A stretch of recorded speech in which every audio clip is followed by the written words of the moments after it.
আসসালামু আলাইকুম। আমি এখন বানাবো কাঁকরোলের ভর্তা। সেই জন্য আমি কয়টা কাঁকরোল নিয়ে বোটারটা ফেলে ধুয়ে প্রেশার কুকারে দিছি। প্রেশার কুকারে দিয়ে এটাকে এখন আমি অ্যাকচুয়ালি সিদ্ধ করে নেব। বোধহয় এক সিটিতেই সিদ্ধ হয়ে যাওয়ার কথা। তো দেখি কতক্ষণে।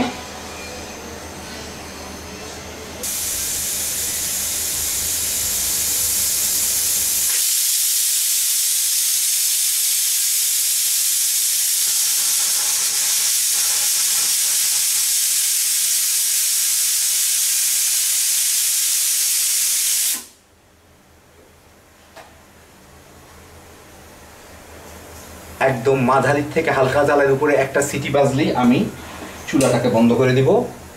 এটা ঠান্ডা হোক, এর মধ্যে এটা সিদ্ধ হয়ে যাওয়ার কথা। কাঁকরোলগুলা ঠান্ডা হওয়ার পরে কাঁকরোলগুলা, কাঁচামরিচ, পেঁয়াজ কুচি করে কাটা, একটু লবণ দিয়ে, লবণ দেওয়াই আছে এখানে, হ্যাঁ, পেঁয়াজ মরিচগুলো একটু মিশিয়ে নিব। ঝাল লাগবে তো স্বাভাবিক, যত আস্তে আস্তে মিশাই। এর মধ্যে আবার একটু সরিষার তেলও দিব। এখন এইগুলাকে চটকায় নিতে হবে। বিচি টিচি শুদ্ধই।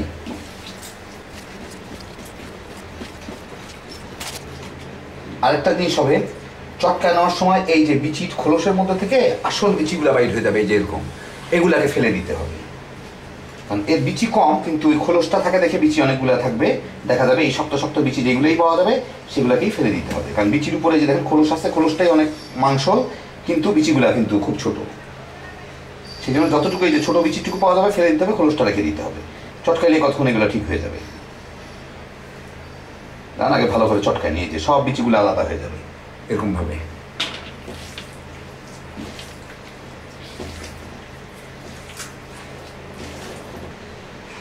যাই হোক, চটকা নেওয়ার পরে হয়ে গেল আমার মজাদার কাঁকড়ের ভর্তা। সরিষার তেলটা দেওয়ায় হ্যাভি একটা, আর কাঁচামরিচটা হ্যাভি একটা স্মেল আসতেছে। একটু খেয়ে দেখলাম, হ্যাভি জোশ। আর এই যে এতগুলা বিচি বেরিয়েছে এখান থেকে, চিন্তার কারণ নাই, এগুলাকে লাগাই দিলে উদা হয়ে যাবে। না হলেও ফলাই দেবো, অসুবিধা কী আছে, সিদ্ধ হয়েছে তো আর হবে না। যাই হোক, দেখলেন কত সহজে তৈরি হয় কাঁকড়ের হ্যাভি জম্পেশ ভর্তা। আল্লাহ আপনাদের সবাইকে ভালো রাখুন। ইনশাল্লাহ আবার দেখা হবে। আল্লাহ হাফিজ।